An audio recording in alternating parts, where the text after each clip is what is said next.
Chandpur était un petit village, niché entre des collines verdoyantes. Une rivière, le Gange, coulait non loin de là. La vie à Chandpur était simple. Les gens cultivaient la terre, célébraient les fêtes et se racontaient des histoires sous le ciel étoilé. Dans ce village vivait un jeune garçon nommé Arjun. Arjun était un garçon curieux, avec des yeux brillants et une soif d'aventure. Il adorait explorer les bosquets de manguiers et les rives du Gange. Il pouvait passer des heures à regarder les pêcheurs jeter leurs filets. Mais par-dessus tout, Arjun aimait les histoires. Chaque soir, Arjun s'asseyait avec les anciens du village. Ils se réunissaient sous un grand banyan. L'arbre était vieux et sage, tout comme les histoires qu'il abritait. Les anciens racontaient des histoires de héros courageux et de créatures magiques. Arjun écoutait avec une attention soutenue. Ses yeux s'écarquillaient lors des passages palpitants, et il fronçait les sourcils à l'apparition des méchants. Les histoires emplissaient son cœur d'émerveillement. Elles lui donnaient envie de découvrir le monde au-delà de Chandpur. Un jour, un ancien parla d'un sage, Rishiveda. Il vit en haut des montagnes, dit l'ancien. On dit que Rishiveda peut exaucer les vœux et répondre à toutes les questions. L'esprit d'Arjun fourmillait de questions. Il voulait rencontrer ce sage. Il voulait lui demander tant de choses. Arjun se mit à passer de plus en plus de temps à la bibliothèque du village. C'était une petite pièce, emplie de l'odeur du papier ancien et de la poussière. Il cherchait la moindre mention de Rishiveda. Les jours se sont transformés en semaines. Au moment où il était sur le point d'abandonner, il l'a trouvé. Un vieux livre relié de cuir. Ses pages étaient remplies d'encre délavée et de symboles étranges. Arjun l'ouvrit avec précaution. Il vit des dessins de Rishiveda. Le livre parlait d'un chemin caché qui menait à la demeure du sage. Le cœur d'Arjun battait la chamade. Il savait ce qu'il avait à faire. Cette nuit-là, il parvint à peine à dormir. Il prépara un petit sac avec du rôti et des fruits. Il s'est faufilé hors de sa maison avant l'aube. Il allait trouver Rishiveda. Il allait lui demander comment apporter la prospérité à son village.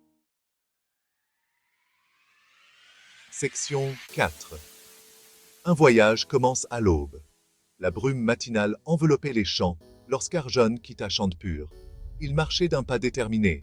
Il suivait le chemin décrit dans le vieux livre. Cela le conduisit à travers des champs de tournesol et des ruisseaux gargouillants. Il marcha pendant de nombreux jours. Parfois, il rencontrait des fermiers. Ils partageaient leur nourriture et leurs histoires avec lui. Ils l'ont mis en garde contre les dangers qui l'attendaient.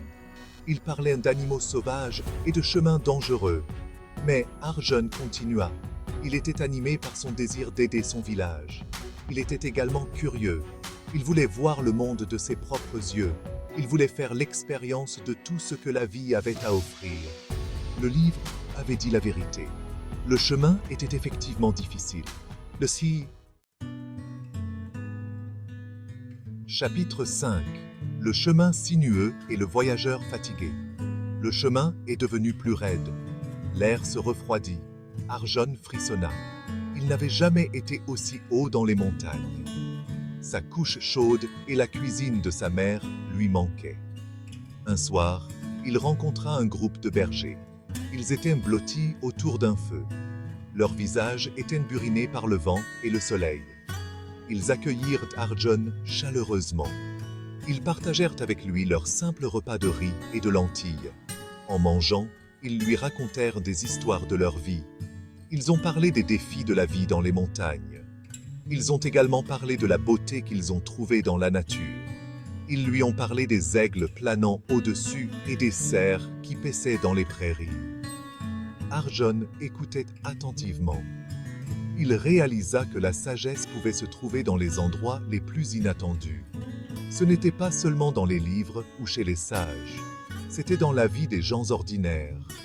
C'était dans leurs expériences et leurs histoires. Section 6. Leçon du chemin. Le jour suivant, alors qu'il poursuivait son voyage, il tomba sur une rivière en crue. Le pont s'était effondré, le laissant en rade. Il s'assit au bord de la rivière, se sentant vaincu. Il ne savait pas quoi faire. À ce moment-là, il vit un groupe de fourmis. Elles transportaient de minuscules morceaux de nourriture. Elles travaillaient ensemble pour construire un pont sur un petit ruisseau. Arjun les regarda avec étonnement.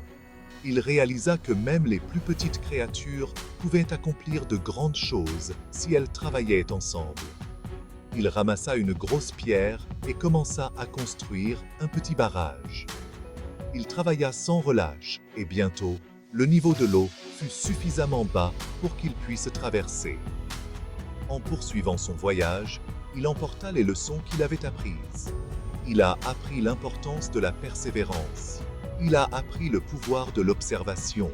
Il a appris que même face à l'adversité, il y avait toujours un moyen d'avancer. Section 7. La demeure du sage.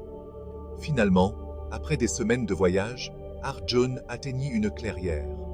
Au centre se dressait une petite hutte. Elle était entourée de fleurs sauvages colorées. Un sentiment de paix et de tranquillité flottait dans l'air. Le cœur d'Arjun battait d'anticipation. C'était forcément ça. C'était forcément la demeure de Rishi Veda. Il prit une grande inspiration et s'approcha de la hutte.